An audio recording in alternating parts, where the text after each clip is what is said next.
Cedric, this is the day that you are about to become knighted as Night Vigilant. This is the day of. And you are getting yourself ready, trying to make sure that, you are dressed properly, because it's a big ceremony, this is a big deal.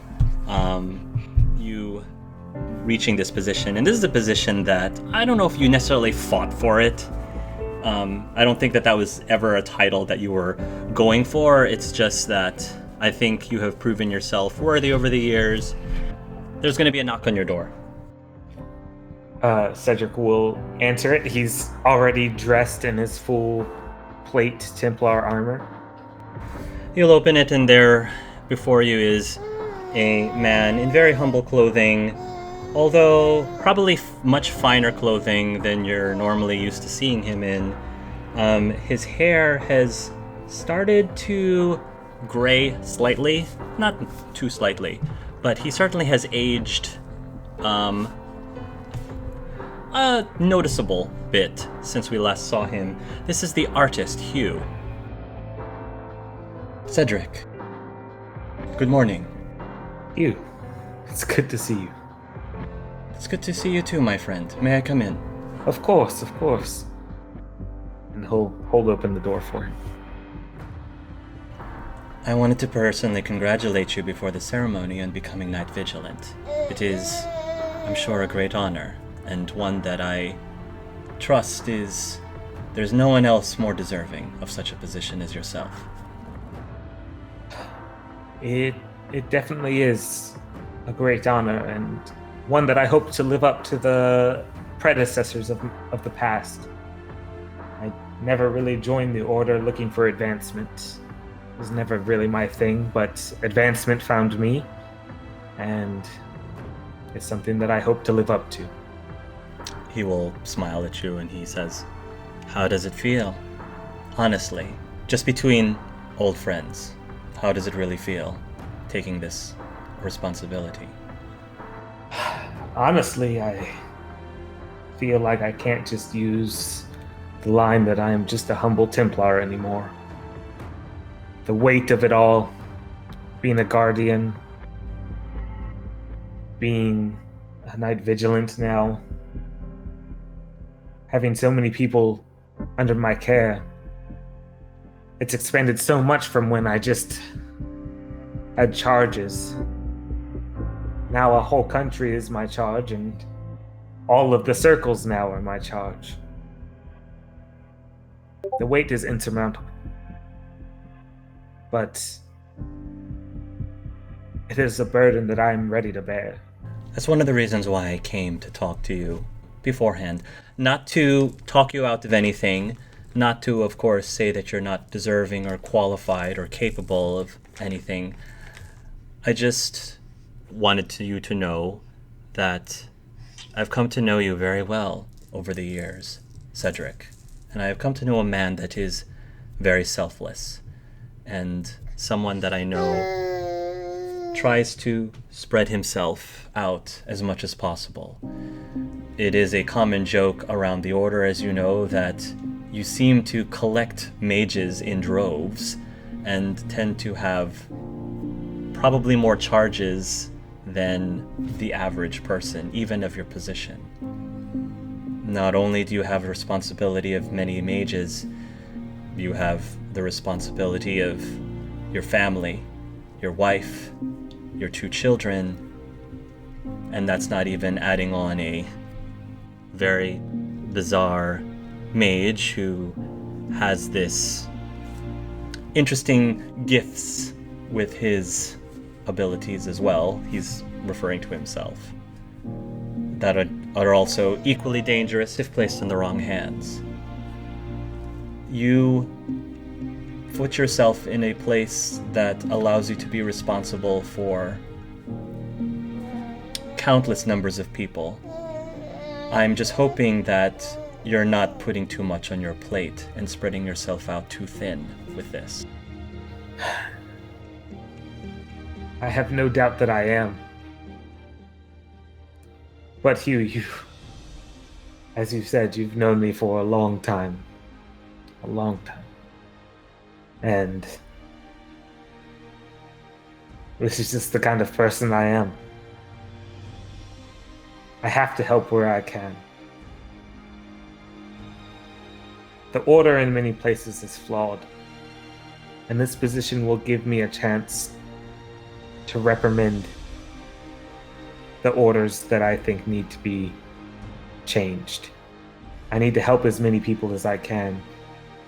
Just consider that, as commendable as that is, don't forget to make yourself available to your children and your wife as well.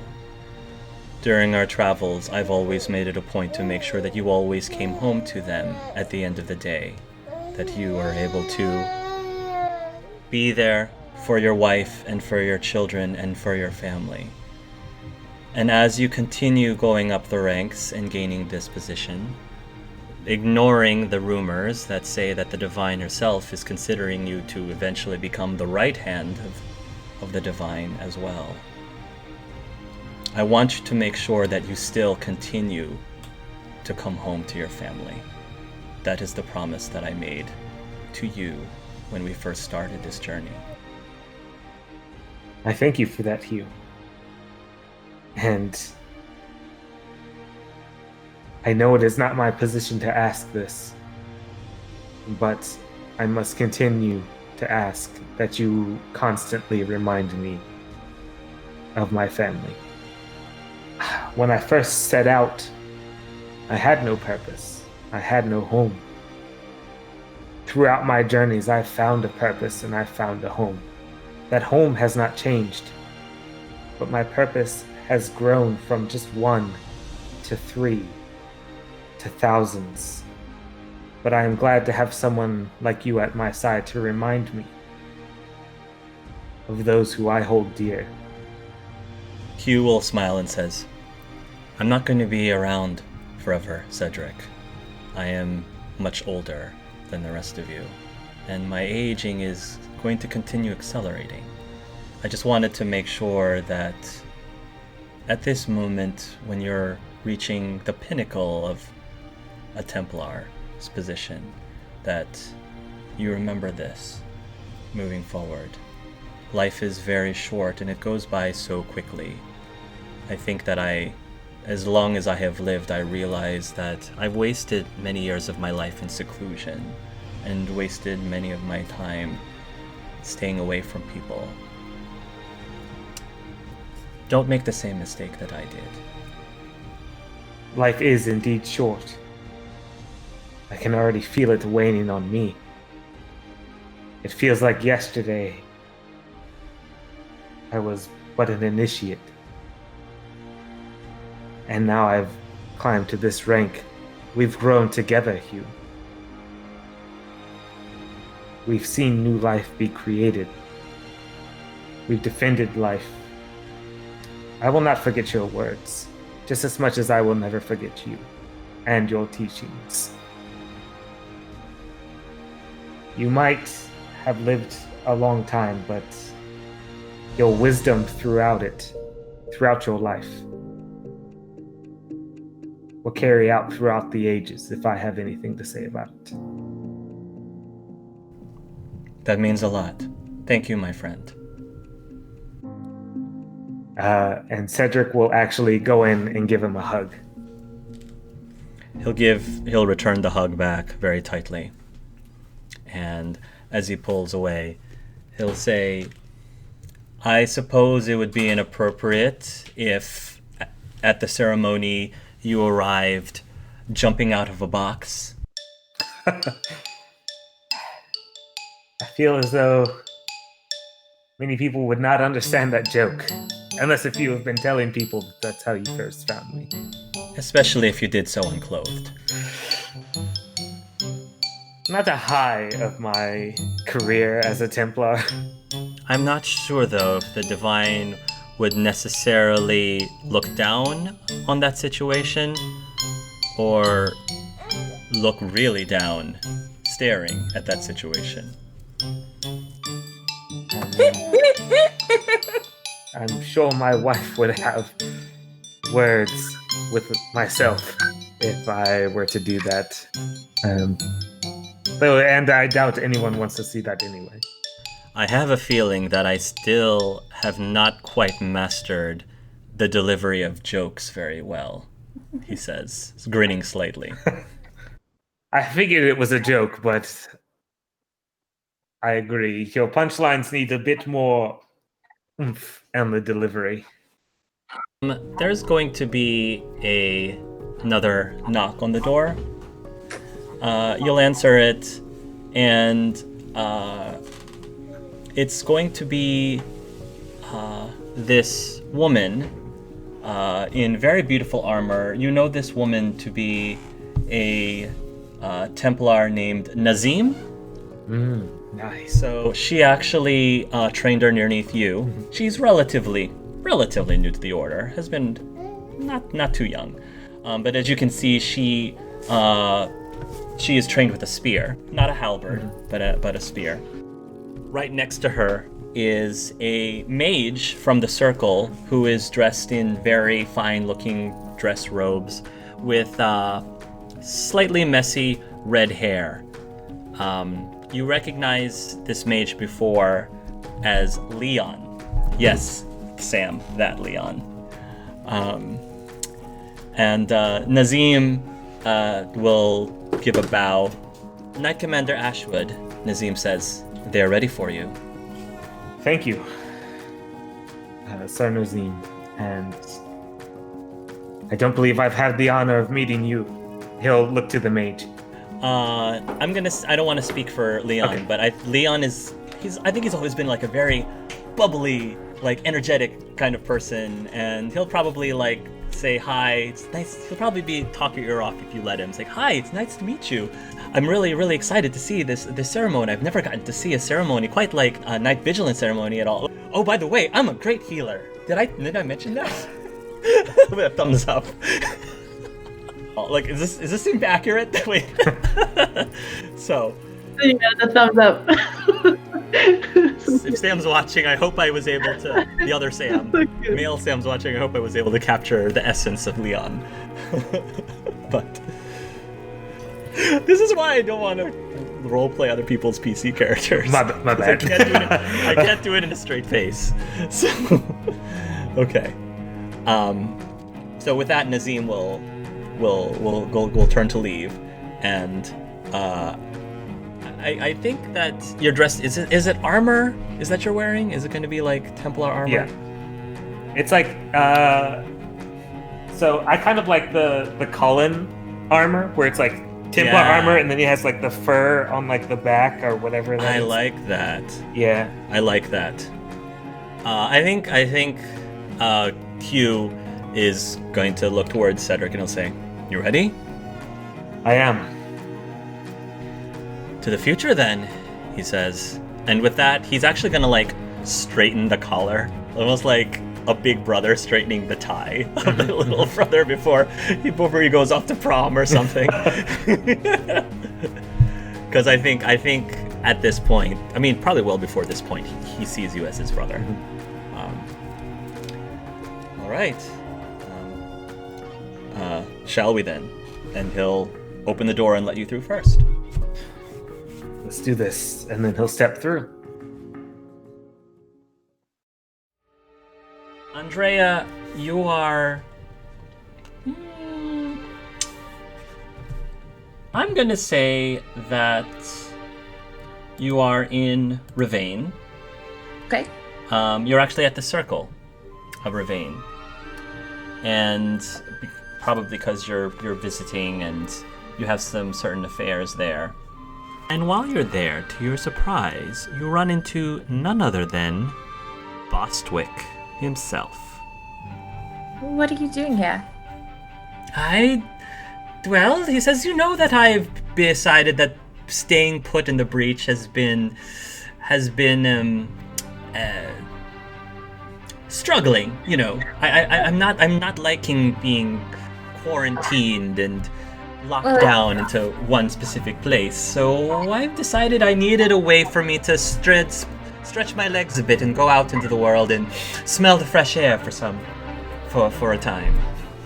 I mean, it's definitely good. By the way, he says, Andrea, I also wanted to personally congratulate you on becoming first enchanter of the Circle of Ravane. Thank you. It is quite an accomplishment, yes. I'm getting a round of applause. So, as the first enchanter of the Circle of Ravane, what's first on your agenda? Are you going to be completely changing things around in the tower? Honestly, the Tower in Ravane's pretty lax. We still have the Templars and training, of course, but it's more like a college, and it's like a prestigious thing to go to, right, in this area, as opposed to like Ferelden, where it's kind of like a prison, or Kirkwall, where it's literally a prison. You know? Well, I was thinking, because it worked wonders for you, I was thinking, when you are teaching your students, your lessons for the spells, maybe a sort of a coliseum type of thing could be built at the circle, perhaps, just to let them, spar a bit. I mean, sparring would be really fun. It could be very, very fun, actually. I would be more than happy to put down a coin or two towards some betting on which student might be able to surpass the other. I think that could be really fun, actually. And I think the Queen would be all for it, because we are very much into entertainment in these parts. We'd have to have Templars there to suppress the magic if they get too out of control, of course. But it could be very entertaining and fun. Just throwing it out there. I could put that forward. I could put it forward. It could be a good way for the mages to earn some coin too. Well, if you do, let me know. A funny thing also happened while I was out and about. I ran into old friend is too generous. He, of course, didn't recognize me because I am so good at my disguise. But as he was going through his wares, he had a companion with him, and he was sort of grumbling over some of the slaves that managed to escape from him. One in particular, I believe that I had met once in person. Tyrion, I think, was his name. Yes, he was going on and on about how one of his best servants, Tyrion, had gone missing and failed to find his way home. Good for Tyrion, I guess. Hopefully, he's found himself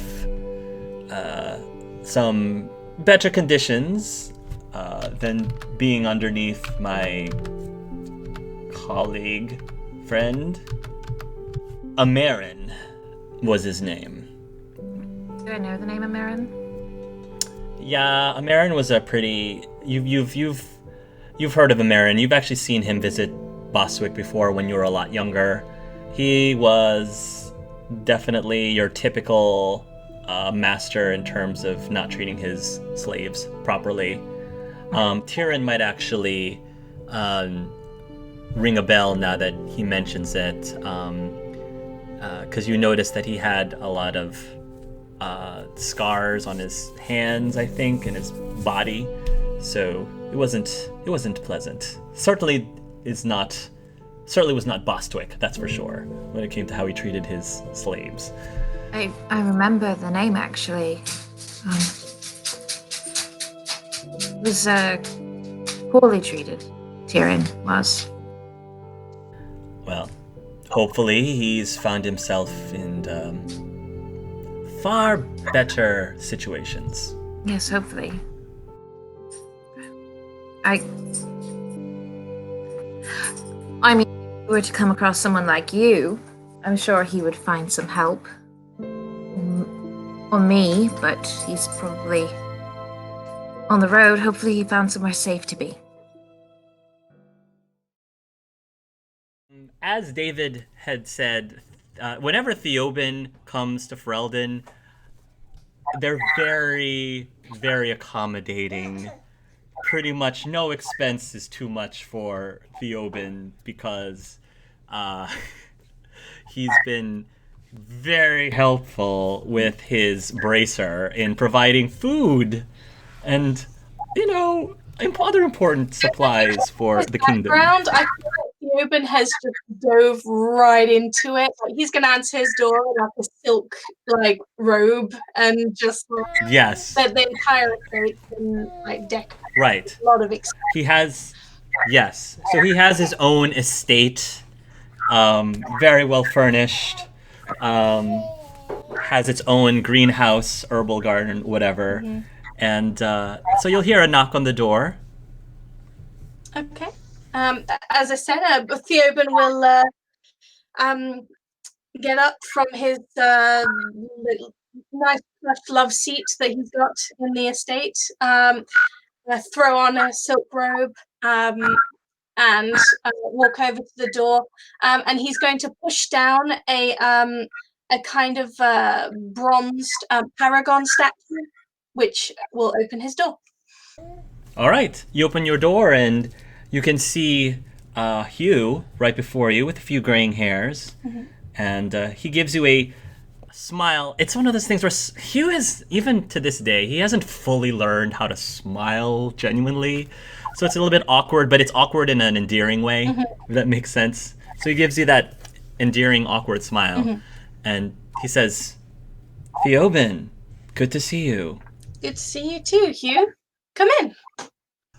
I must admit, as he looks around, that I didn't expect your quarters to be so big.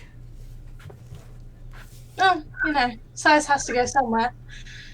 Do you want something to eat? I could have the maid whip you up something. The maid? He looks surprised. Well, I know it might seem like a bit of an over-the-top request, but, the king insisted, so... I see. A bite to eat would be lovely. Thank you. Wonderful. And he will wander over to a little kind of counter he has with little ringing bells kind of dotted across the wall, and he'll find the one that says maid, and he'll give it a ring. All right, he'll give it a ring, and I guess this woman arrives maybe with chestnut brown hair. It's like cut into a bob, mm-hmm. and she'll say, "Yes, Mr. Solney, what can I do for you?" He kind of opens his arms out to you. What would you like? What do you have? She'll start spouting a few things that the chef is currently preparing, your private chef. Yeah. A little bit more Ferelden than I'm used to, but some of it's okay. But if you require something else entirely, I'd be more than happy to run to the market and pick up a few ingredients.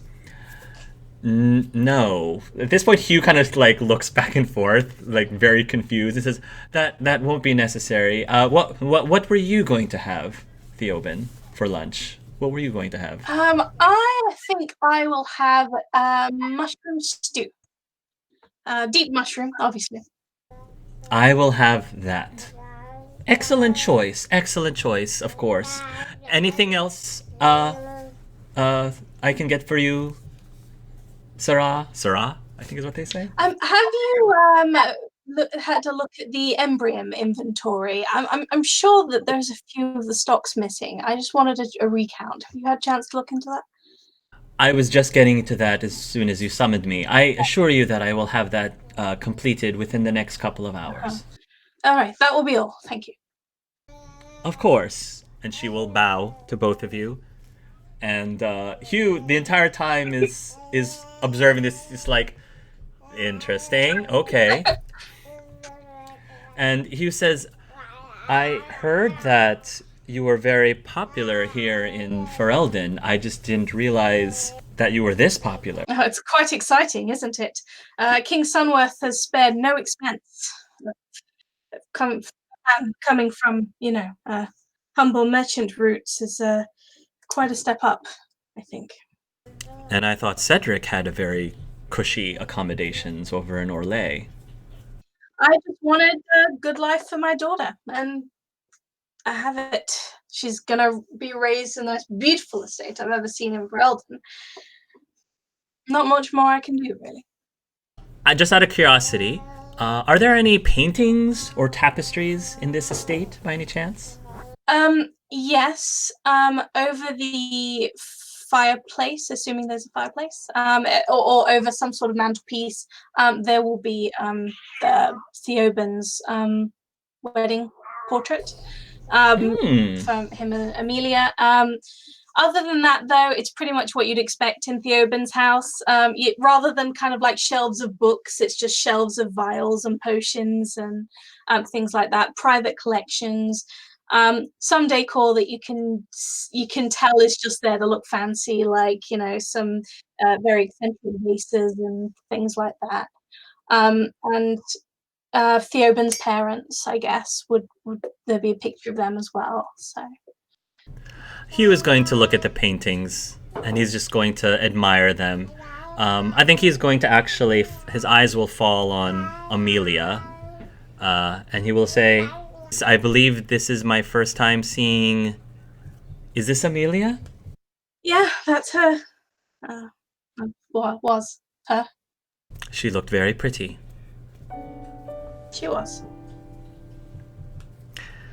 Have you spoken with Zerlinda recently? Beyond school stuff, school things. She's made it abundantly clear over the years that the sight of me annoys her. I can't blame her, really. I wasn't the nicest man back then. Understood. I was curious, if you don't mind me asking, Theoben. I completely 100% understand it's none of my business, but I was also curious, how are things going with you and Violetta? I mean, I see her at the breach. We make conversation. I went to dinner once, years ago. Just conversation? Just conversation, yeah. What do you think of me, Hugh? Really?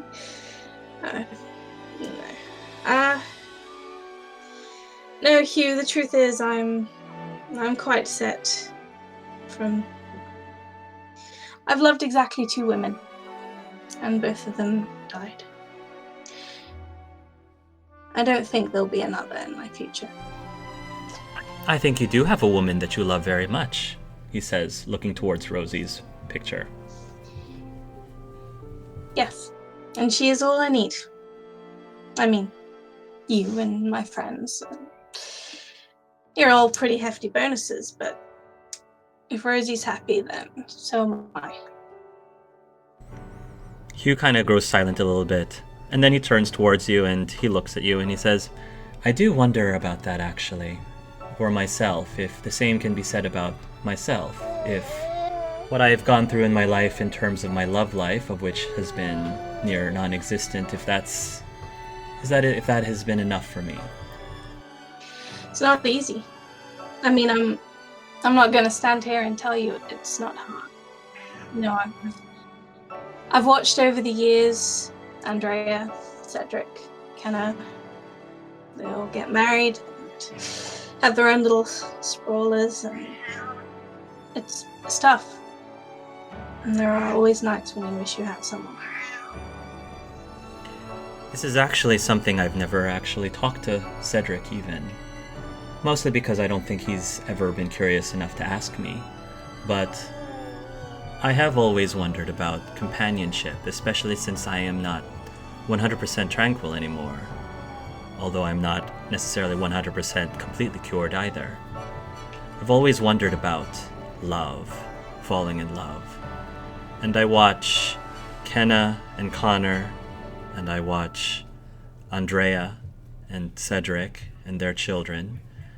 And even now, I watch what you did have with Amelia, for example, and I wonder if that's for me too.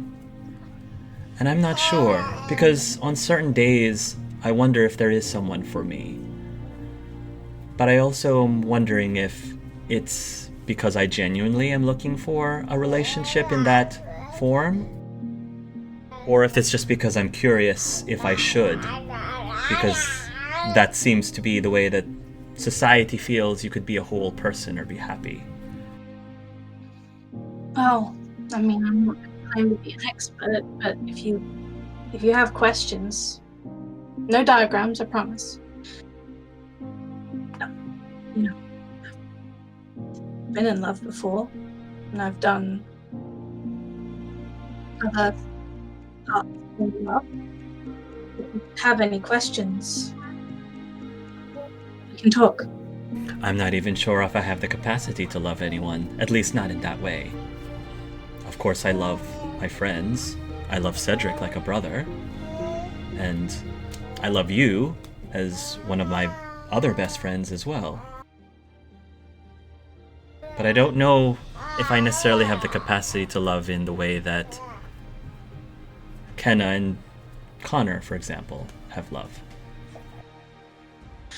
Do you mind if I ask you a personal question? And, you don't have to answer. Of course. Do you feel... do you look at an attractive male or a female and want more than friendship? I recognize that people are attractive, I suppose. I recognize that. But do I feel a strong connection with specific people? Yes, I do. Is that enough? I don't know. What does it feel like when you have that strong connection? Like I always want to be there for that person. Like I want to protect them. I think that's how I felt when I met that one person back in the day in my past. The one with the abusive husband, who unfortunately met with an untimely death. And whose husband I ended up taking care of later. Way back when. Of course, at the time she was married. Granted, it wasn't a very stable marriage, but I'm positive I felt those moments then. The temptation. That was prior to this, however. Prior to my tranquility. I mean, does that make you want to, does that make you want to be intimate with someone? And it's okay to say no. I suppose I won't know unless I actually meet the right person, if there is a right person. All I know is I had a conversation with Cedric when he became night vigilant that I'm not getting any younger. I am getting older. And perhaps one day, when I find myself looking back on my life near the end of it, I'm probably going to look back and wonder things that I may have missed through life because of my condition. And I try not to worry about it too much. But again, these are things that I haven't really mentioned to Cedric. I mean, I get that. He's married, he's got his kids. I'm sure he's happy to talk to you, but it's hard, right? To talk to someone who has that, because you don't have that connection. Or have that person. At any rate, thank you for humoring my curiosities. That's okay. The secret is, Hugh, that I lied to you just now. I do miss that. I do want that. But like you, I'm not getting any younger. And the reason that things haven't progressed with Violetta or anyone that I've been with after Amelia is because I'm scared. Because the last time I loved somebody, watched them die in front of me, and the time before that, they died and I wasn't there. It's a very hard position to be in. I can understand that. But ultimately, it is your choice, and ultimately, I 100% understand that your daughter is your highest priority. But I don't think that means that you finding happiness in a relationship with someone needs to get in the way of that, or is necessarily, or that they're mutually exclusive. That's fair. I mean, Rosie she's becoming a young woman. It's scary how fast she's grown up. She is. And eventually, as much as it might pain for you to hear this, she will leave the nest one way or another. And perhaps even find family of her own.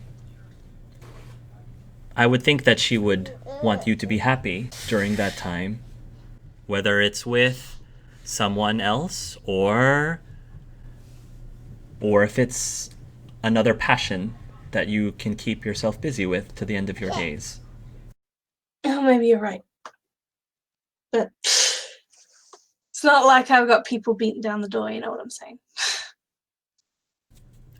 When you say that, somebody's knocking on your door. Aha! Ah. Well, maybe I was wrong and there is someone knocking at my door. The door will open. It's actually going to be a Vashoth butler. It'll be a Vashoth butler who opens. And the butler will say to you, Master Ashwood, good to see you. Ah, thank you. Is Mr. Solney home? Yes, the master is home. Right this way, please. Thank you. And you'll enter. It'll take you to the dining area. Put his spoon down. Ah, Cedric! Brings you here. This is actually the exact people that I wanted to talk to.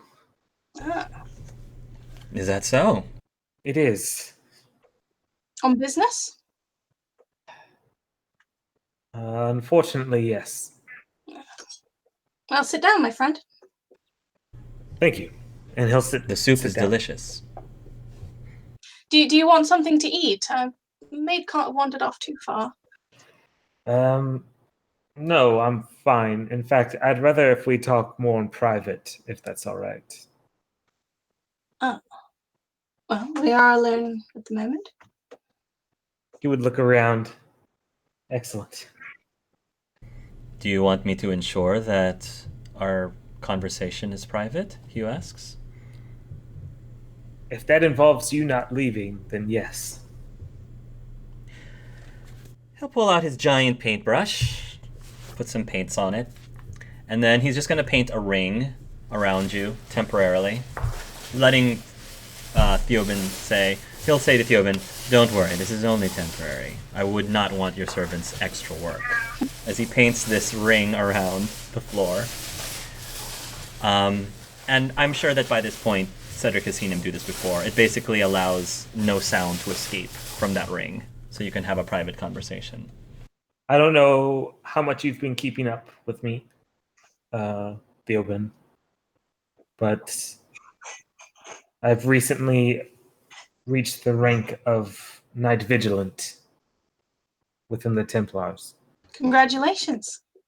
No congratulations. I mean, I thank you for your congratulations, but that's not necessary. It is an honor in and of itself for me to be chosen. However, this does bring up an interesting thought. I now have semi-control over all of the circles within Thetis. And with that, I have been thinking. One of my goals when I set out was to ban the right of tranquility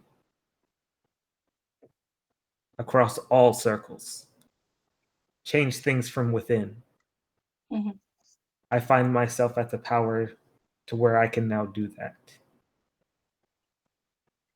The people at this table know the truth in that we have the cure to tranquility. Yes. So you're thinking what? Disperse it among the tranquil?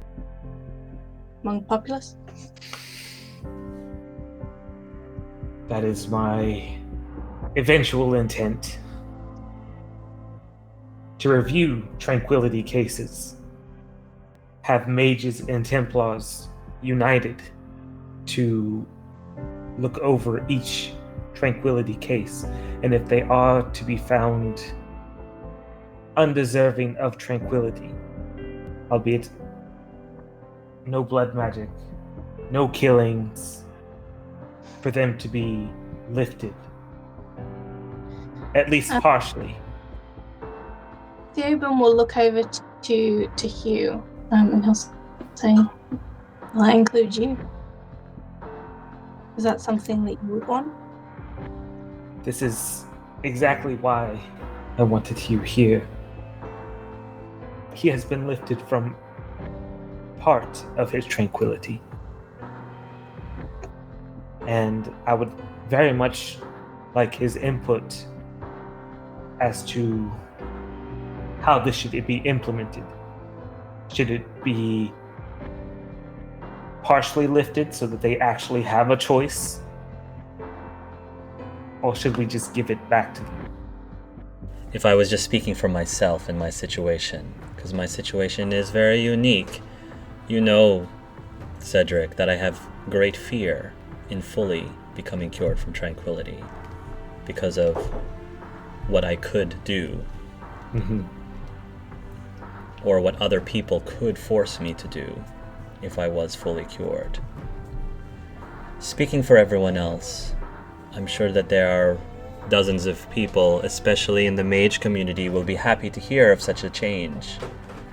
But I know that you will have many people who will argue reasons why such a cure should never be revealed.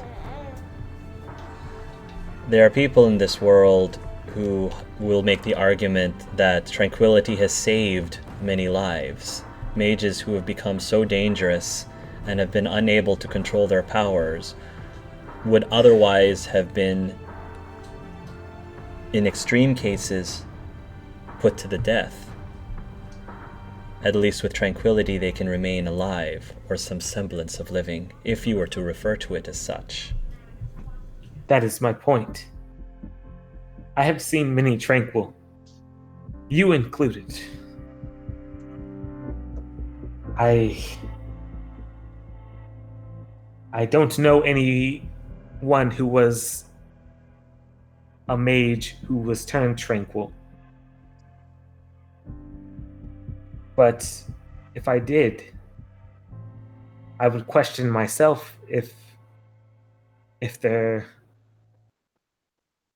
even how do I put this? If it's better for them to stay alive but feel nothing. If it were me, I would rather be dead.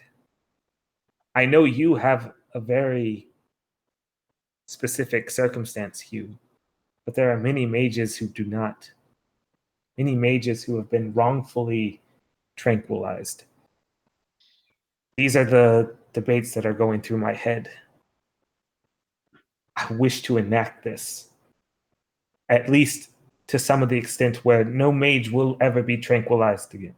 I mean, it's your call, Night Vigilant. But if you want my opinion, I think we need to stop living out of fear. And he kind of looks over to Hugh when he says that. And I agree with you that I don't know a lot about the arcane and mages and chantry, but that doesn't seem like any life to me. There's doesn't seem to be anything left of the person it was, aside from exceptional cases such as you. Cedric, what do you think Divine Justinia would think of such a proposal? I'm not sure. And she's the only obstacle in the way right now. I presume you've already brought this up to the Grand Enchanter, Gwenail. Out of character, if you did, I'm sure Gwenail would agree, 100%, if you, out of character. Right. I have. And unsurprisingly, he has agreed. But he is biased. He looks after his mages like I look after mine. The chantry is something completely different. The divine herself has the power to veto what I offer to enact. I mean, it's not glamorous, but I mean, if a mage is proven to be a threat, I mean, I'm pretty sure the Templars will just, you got your thing, you got Templars that are, gonna be quick to move should justice need to be done. Tranquility seems to be a weird go-between in which the person is deemed too dangerous to live, but is granted no mercy to die. It's that, and also since my promotion, I've been given many incident reports throughout all of the circles. Tranquils are the most abused of all the mages. Any school, any race, it doesn't matter. Cedric, if you're going to do this, you're going to have to be prepared to answer the question of what will the alternative be with the mages moving forward that would have been put into tranquility. What would you do with them instead? I agree. That is something that will weigh heavily on my conscience. However, I believe a restructure of the circles is in order. Of how things are done, of how tests are administered. The harrowing is a good base test. But before the harrowing, mages have been made tranquil before that when they are deemed unworthy. I find that ridiculous. I find that unjust. Not given a proper chance to prove themselves. So the thing we're discussing is, do you ban it in its entirety? And every mage is relieved from their tranquility? Or present what, a choice? That is one of the options, yes. When I first came in here, I was dead set on just banning tranquility. However, a choice could be offered. The mages who had proven to be dangerous, to be malicious in intent, do they get a choice? And how do you determine who does and doesn't get a choice? Blood magic is off the table. There is no acceptance for blood magic within the circles or outside of the circles. If you do blood magic, there is but one recourse: death. Malicious mages. As far as I'm concerned, there should be a tribunal of both mages and Templars. I don't wish for mages to go unheard. We will only be moving backwards. I am very much aware, spending time within Orlais, of the different guilds, the different orders. The Libertarians, the Aquitarians, the Loyalists. They all push and pull one way. I don't know. The choice option seems to open up a lot of floodgates there. I mean, if you're going death for the blood mages and Maleficar, who's getting the choice? The apprentices. The apprentices who are in the circles get the choice. If they are seen as unruly, or in other words, where a Templar would deem them not fit to take the harrowing within a certain amount of time, they would get the choice. But if what you say is true and incidents against Tranquil are the most common, is that not opening the way for them to be abused again? Or a Templar to say, well, they wished this. Consent was given. I mean, once it's done, they can't really fight their corner anymore. I agree.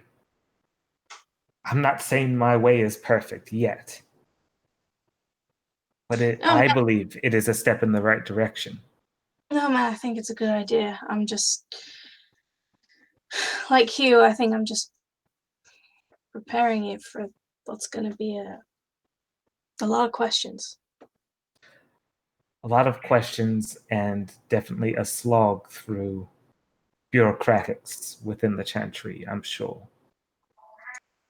So, how do you feel now? You said when you came in here you wanted to ban it. My heart tells me to still ban tranquility altogether. My heart still tells me that no mage, no person should ever go through such a horror. But I believe that small steps will be needed to be taken before a leap can be achieved. So you're going to want me to take the stuff out the vault, right? The stuff we took from the Magister? Eventually. Right now, I ask for you to keep it safe and to keep a closer eye on it while I speak to the Divine. I can do that. For there might be a time very soon where I will need that cure. Understood. Light vigilant. He'll look around. I see you've done very well for yourself as he stands up. Ugh, you know. Few of the maids are on vacation. It's a little better, but you know, not bad for a merchant cast. I thank you for your counsel. I look forward to speaking to both of you again very soon about this matter. And I hope that you will remain quiet on this matter as well. Me, quiet as a mouse. You can trust us, Cedric. Thank you for asking. I'm just worried that there's going to be a lot of opposition when you propose this, and many people might feel that your position, becoming the Night Vigilant, many of them may have second thoughts. Your authority may come into question as to whether or not you are in over your head trying to introduce such radical things so early. It is either I introduce them now or I become complacent and never introduce them, as I am pulled on either direction by political means. People should expect change from a new regime. Whether this radical, it is up to them. And if the divine sees me unfit for Night Vigilant, then that is her call. I just want to say, like, one thing. Like, if this goes through, I want to put my feelers out, because I have a feeling people are going to put hits on my husband. Mm-hmm. So Yes. I want the Antivan Crows to tell me if anyone comes to them. Great. Them to kill the people who did it. Nice. Yep. I'm like, he's going to have hits on him. So, just send me that information and then get rid of the person behind it. Yeah. Pretty much as long as Andrea continues providing them with water resources, the Antivan Crows are pretty much doing whatever you want, like virtually everything you want them to do. I would say that there would be a scene, like right before he proposes this with Andrea, where he's like, I'm going to make a lot of enemies, but don't worry, it'll be fine. And then Andrea's like, yeah, it'll be fine. Right to contacts, like, make sure it's fine. Because Cedric has no idea she has contacts within the crew. Yes. That's amazing. Like, the Antavans just look out for me, that's all. I have friends everywhere. Meanwhile, Andrea gets this shipment of wine, like these crates of wine that comes in, almost like, you subscribe to this, monthly wine club. And maybe that's what you tell your husband. Oh yeah, my monthly wine subscription from Antiva that I just keep getting. I give them the water for their grapes, and they give me wine. Yes, perfect. Exactly. Perfect. I would also go to Kinna and just like be there for like whenever she like finishes her matriarch thing. I would be there just to like say like good job, congratulations, and you've done well. Oh, and our kids would totally play together.